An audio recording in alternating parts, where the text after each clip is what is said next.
I'm going to be one of the first people to say that I could not have been more wrong about today's game between the Steelers and the Buccaneers if I tried. Before I get started, I am James Krishnarik, and this is another live podcast of Real Steel Sports on Spreaker Web Radio.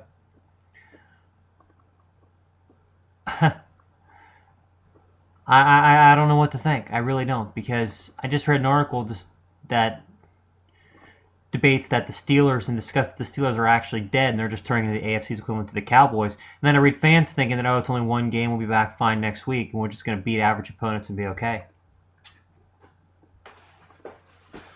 Honestly, this Steeler team, this is the worst I've ever seen this team over a long period of time. They have completely mellowed out from the late 2000s, early 2010 glory days and have just faded into just an average contender. Honestly, as a fan, it's just really tough to watch not knowing which team's going to show up.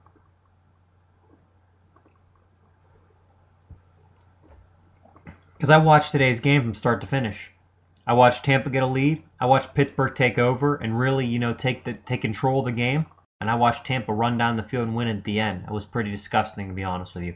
I never ever thought I'd see a team like Tampa, as bad as they were, getting beat by 6 touchdowns to the Atlanta Falcons coming into Pittsburgh and doing that. I don't think anyone saw it. I sure as hell didn't see it.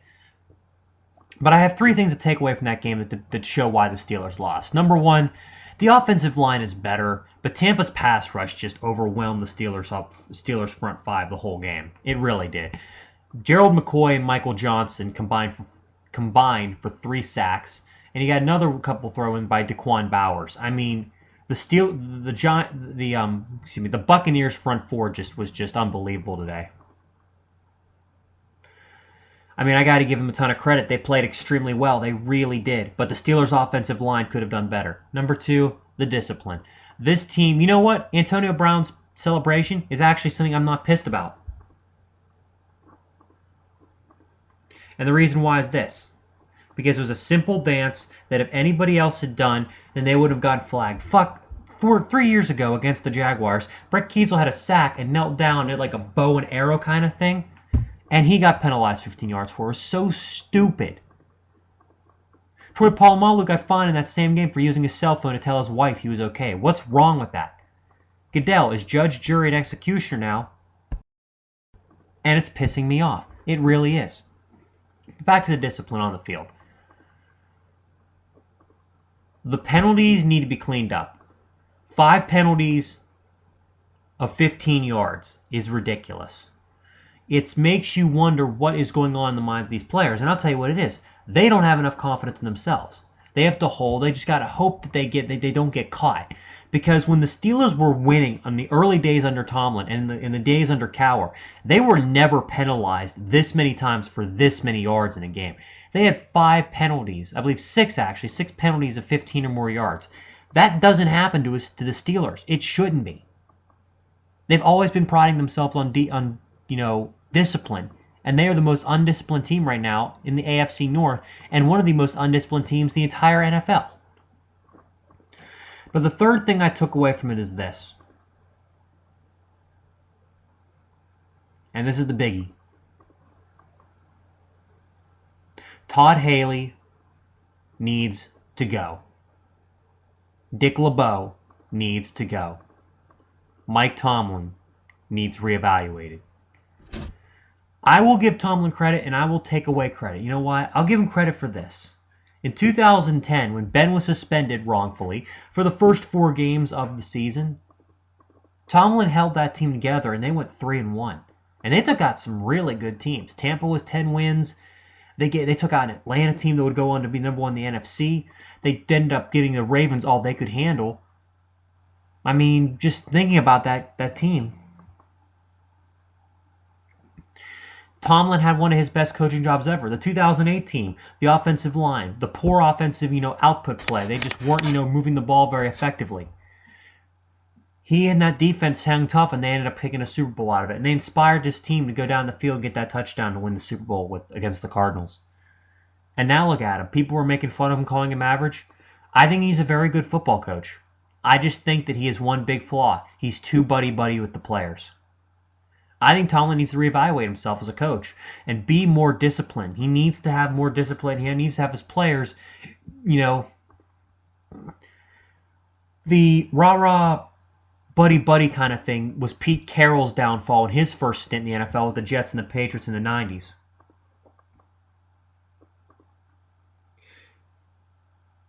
Now he's come back with the Seahawks.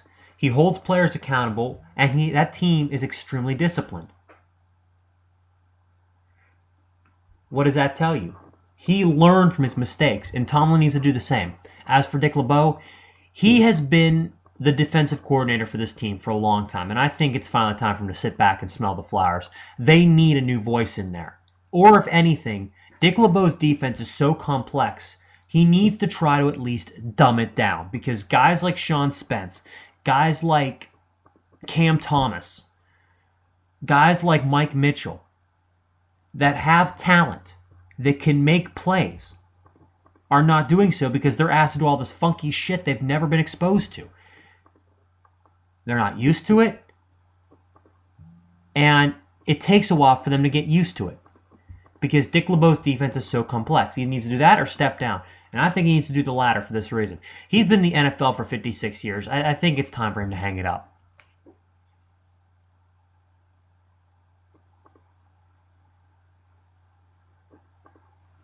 As for Haley, complete opposite. I remember whenever Bruce Arians left town, everybody was so happy he was gone. And now look what he did with the Colts in 2012, and look what he did with the Cardinals the last 2 years. He's turned the Cardinals into a half-decent team. And the Steelers ended up getting the guy that Arizona and Kansas City pretty much chewed up and spat back out. And look where we're at. I mean, Todd Haley is a decent football mind. But here's the problem. He made a good living off of that Cardinals team. 2.5 years with the Chiefs, and he was gone because the Chiefs finally realized this guy's not a great football coach. But back to why they should kind of let him go. You have a two-time Super Bowl champion quarterback under center. And you want to run the offense through a guy that lost the Super Bowl to that guy. And you also want to have that guy run this little dinky-ass shit and run it on 1st and 12. It's just ridiculous what Todd Haley's been doing out there. The trick plays, I like them. I think they're good. But honestly, you need to let Ben go out there and be Ben. If anything, Mike Munchak's been the best pickup this year because he's given the offensive line of the Steelers a little bit of stability. I know they're still giving up 5 sacks was pretty bad, but think about it. Against the average front fours in the NFL, or front threes or front sevens or whatnot, how many times are we going to get up 5 sacks and a half? Very few. Our personnel needs to change, but Mike Munchak's got a really good system in place. Hell, the Steelers lead the league in rushing after 4 weeks. What does that tell you?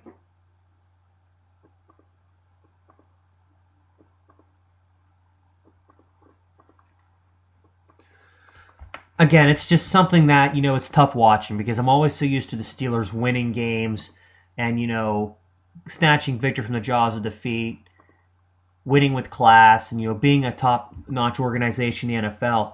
And you just look at them now, and they're just a shell of that. I mean, let's go through their depth chart right now.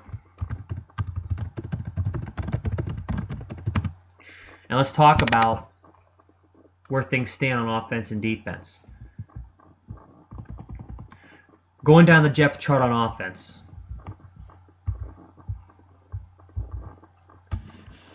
We've got to start the quarterback position, Ben Roethlisberger. All right, of course, he's one of the best quarterbacks in the game. Greg Kalski's not a bad backup. Why did we keep Landry Jones? He's such a waste of a roster spot.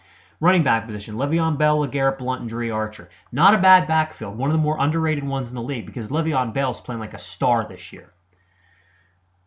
Antonio Brown is your number 1, very good. Marcus Wheaton as your number 2,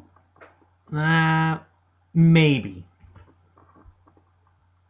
He's played well, don't get me wrong. But at the same time, you need a guy that can take some more pressure off Brown than Marcus Wheaton. You give Marcus Wheaton a good cornerback and you double team Antonio Brown, and the Steelers' offense will be a neutral all day because all they got to do is put a couple guys in the box and stop the run. Now let's go through the other position, the tight end. Heath Miller, great tight end, no problems there. Probably should start looking for a guy that can come after him because he is getting old and his body is slowing down. Let's look at the offensive line. Kelvin Beacham's been admirable. He's done as good as he can do this year. I got to give him credit. He's played well. Ramon Foster has not played very well, not at all. Marquise Pouncey is proving he's really not worth the huge contract he signed when he was injured. And honestly, personally, on a personal note, he's one of those guys in the locker room that is not mentally all there. I wouldn't keep him because of that. DeCastro has done as good as he can, all things considered, and Marcus Gilbert, don't know why they gave him that huge contract. I have no idea. He really has not deserved it. Now let's look at the defense. I'm going to have some fun with this.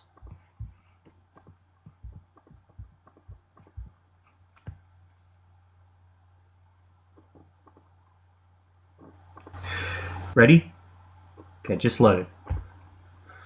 Cameron Hayward is the starting left end. No problem there. He's had a really decent season, and he's really starting to step up in place of Ziggy Hood's absence. Ziggy Hood wasn't good, and Hayward's proven to be better. Nose tackle, we've got Steve McClendon. Ideally, you'd want a bigger, stronger guy, a fatso, so to speak, in the middle, because he can get pushed off the line of scrimmage very easily. Cam Thomas is good, but again, if you dumb down the defense, he could be so much better because he could know his assignments and know which gaps to penetrate a lot better. Good player, but could be better. I still think Brett Kiesel's a better option. That's actually pretty sad. Jason Worlds is outside linebacker along with Jarvis Jones. I got to be honest. I think Worlds is good. I think Jones has been a waste of talent. I really do. He's getting better, but still. Inside linebacker, Shazier and Timmons. That's a duo that's going to be here for a few years. Those guys are good. The cornerback positions, Ike Taylor's out. So in his place, who they have? They have Bryce McCain and Cortez Allen the other side. Allen's not bad. Willie Gay's his backup. Willie Gay, I think, is a little bit better than Cortez Allen, but not by much. Bryce McCain had a decent game today, but yeah, at the very end of the game, he was almost invisible. Troy Polamalu, I love Troy. Great player. I have his Pro Bowl jersey. Just about anything you can imagine. He needs to go. Troy is way too old.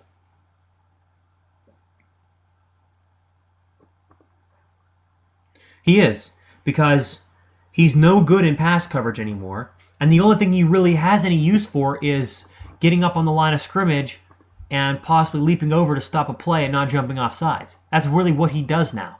He's in his heyday from 2007 to 2010. Those are his best 4 years. You look, actually 2008 and 2010 were his two best years. You look at how good he was those 2 years.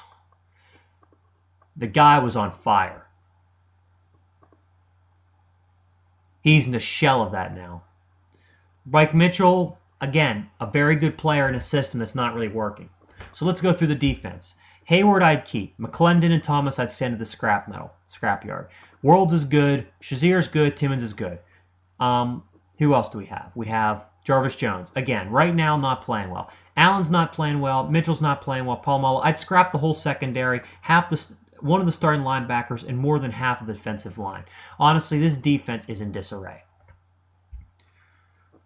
Now let's look at their schedule going forward, because I think it's only fair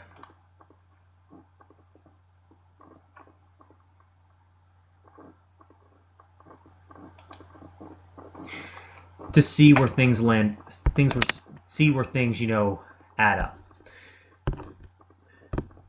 All right, we're 2-2 right now. Should be, in my opinion, 3-1, but that's just me.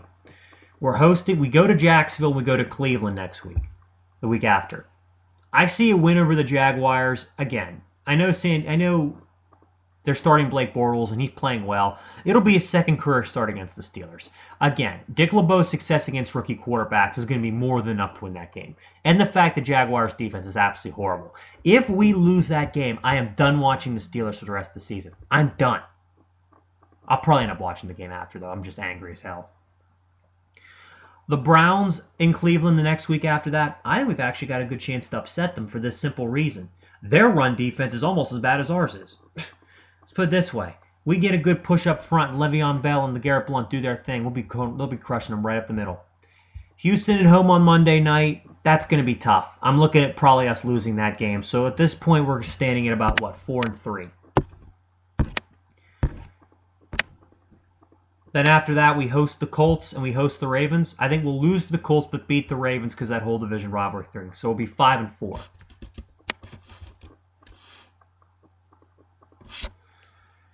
Just looking at the schedule going forward, it is feasible in some ways and it is feasible and is not feasible in others. There are some pieces that are in the right place. Cam Hayward, Ryan Shazier, Lawrence Timmons. Good players. On offense, you've got Ben, you've got Bell, you've got Blunt, you've got Brown. A lot of B's. And you've got, Kelvin Beachum at tackle, and you got David DeCastro at guard. This team has some pieces, but not really that many.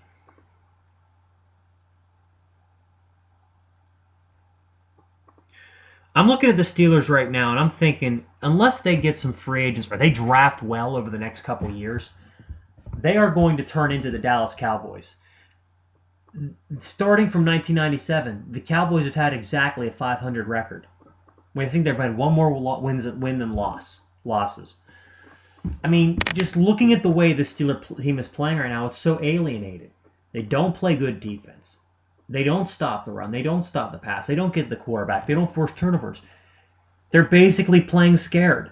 And I don't know what to say about it. I thought today's game was... I had 27-17 as my final score. I thought we were just going to get a big lead, run it down, maybe Tampa gets a garbage touchdown, that'd be it. I thought we'd blow right through the Bucs. Losing to a team that lost 10 days ago by 6 touchdowns in your own stadium is pretty embarrassing. I mean, the Steelers are going to get a chance to go to Jacksonville next week, which is decent, but, I'm going to be honest. If they lose that game, then I seriously think Tomlin's job should be evaluated. Because we have had a history of under Tomlin going into games where we were big favorites and that we should have won, and we ended up losing. His first year, we went into Denver. We were like 10-point favorites. We were supposed to beat the shit out of them. We got beat by a field goal at the end of the game. The same year, the Jets in New York got beat. The Jaguars at home, we should have beaten them. We didn't even come close. You look at the... what's another good analogy? Another example. The 2009 season. That 5-game stretch we lost to the Ravens, the Browns, the Raiders, the Chiefs. I can't think of the 5th team for the life of me. But seriously, we were so bad. We were just horrible. Lose that stretch, that run down the stretch that we had was just miserable. We were terrible. Again, losing to teams that we were clearly better than.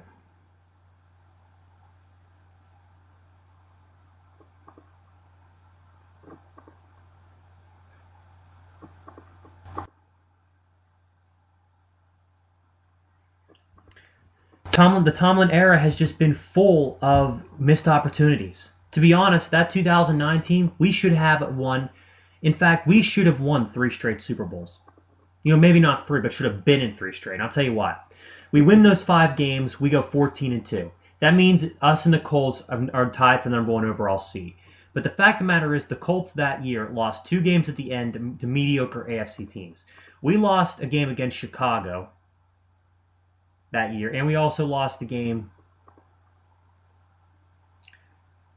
I'm trying to think of I can't remember what other team was. I'm trying to remember off the top of my head. I'm having a mental block here. To the Bengals, yeah. If we do that, if we were to gone 14-2, we'd have been the number 1 overall seed. There's no way the Jets, the Chargers, the Colts, the Ravens would have come into our place and beaten us.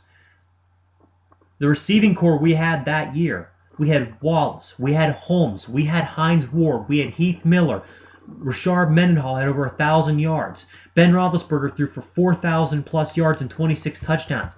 We didn't even make the playoffs. Oh, it just drives me nuts. And then the next year after that, I don't even want to go into what happened that year. We should have easily repeated it, won that Super Bowl. Not easily, we should have definitely won it. I got to give Green Bay their due. They did play a better football game and deserved to beat us, but we had so many missed opportunities to win that game, we blew it. We fucking blew it.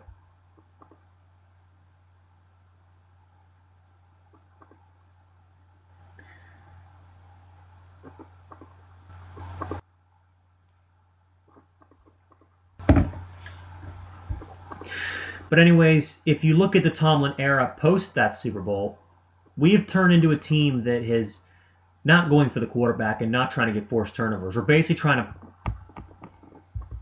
trying to play it safe.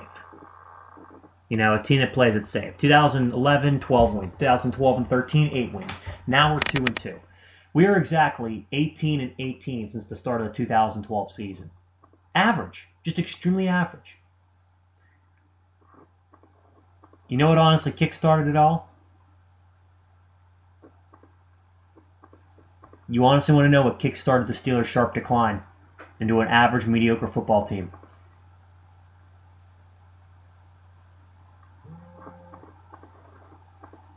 It wasn't the loss in the Super Bowl, and people are going to be surprised by my answer.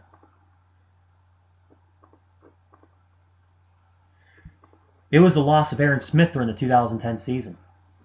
Your people are probably looking at me like, wow, what makes you think that? I'll tell you. We lost Aaron Smith about 6 games into the season when it was the game against the Miami Dolphins. In that game, of course, we lost him. And after that, our defense took a nosedive. We had been shutting teams down left and right. Teams couldn't even score 10 points on us that whole season. Atlanta, the juggernaut with Roddy White and Matt Ryan, could not even put up 15 points on us.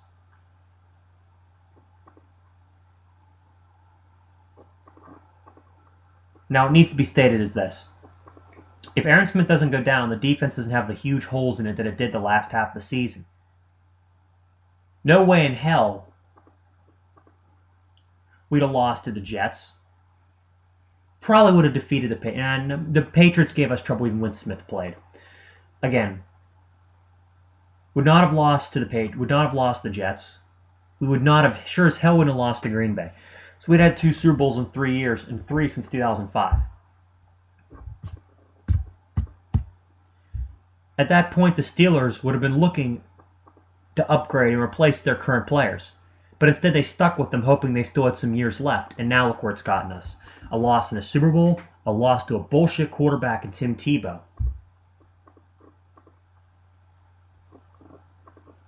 Which was the second leading factor. That loss was so sudden and just so quick, no one knew what the hell to expect. And then look what it's done since then. 18-18. I'm looking at the Steelers, and I'm going to honestly say what they should do.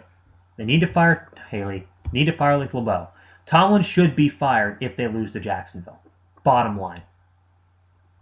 If they go into Jacksonville and lose to Blake Bortles in his second career start, there is no excuse for why Tomlin should still have his job.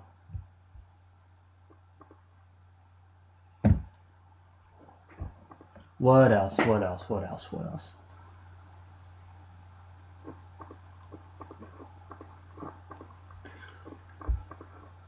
I know there's other things too. The defense, they really got to analyze that side of the ball, and they need to get some young guys. They really do. They need to look for some guys coming out of college, and not necessarily the big hype guys that are going to get the top picks that are going to be worth a lot of money. They need to get guys that want to play football. Look at how many defensive busts we've had in the last 10 years. Vernon Golson's a huge one. Rolando McClain was a big one. And you look at the gems that they've gotten in later rounds like Richard Sherman. That's all I need to do is look at Richard Sherman. Went to a big school, was told he wasn't good enough, made himself into something great, and now look at him. He's the best cornerback in the game. Why don't the Steelers find guys like that? Most of the time, our 6th round and 5th round guys don't even make the football team. Antonio Brown, in the Tomlin era, has been the huge exception to the rule. Everybody else has been a nobody that's just been cut halfway through training camp. The Steelers' talent evaluators are not doing their job. Kevin Colbert, ever since he became officially the GM and not the president of player personnel or whatever the position was, they're not doing shit. I mean, I'll be honest. If we would have won that Super Bowl against Green Bay, if Aaron Smith hadn't tragically hurt his arm against the Dolphins, which would have allowed us to win the Super Bowl against Green Bay, here's what would have happened. Hines Ward would have probably retired right then and there. That would have been more than enough for him to retire. 3 Super Bowl rings, a Hall of Fame career, he'd have walked out the door. No fault of his own, he would have deserved his retirement. You look at other guys. that would have retired. Tyron Smith, who played really good for us that one year in 2010, would have probably retired on the podium at Dallas where he played for so long. Dick LeBeau, I believe, would have retired. I really do. I think Dick LeBeau would have probably walked off and said, you know what, I've had a great career. I'm going to call it a day. And then I think the Steelers would have probably gone through a tougher phase in 2011 where they probably wouldn't have done near as well. But at the same time, I think 2012 and 13, they'd be back in the division races again. You know why? Because they'd be looking for new guys.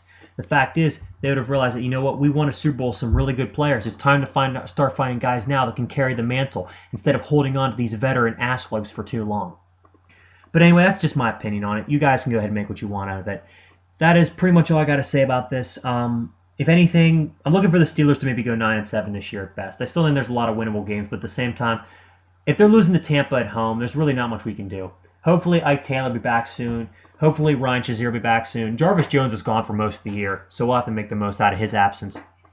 But anyways, I did create my Ask.fm account. Please be sure to ask me sports questions. I left the link on my Spreaker webpage. But that's pretty much all. I'm trying to decide whether I should upgrade and pay $4.99 a month to go to one of the pro accounts so I get more storage and more time to do my shows and whatnot. But anyways, I hope you guys enjoyed what I have to say, so take care and have a good one, everybody.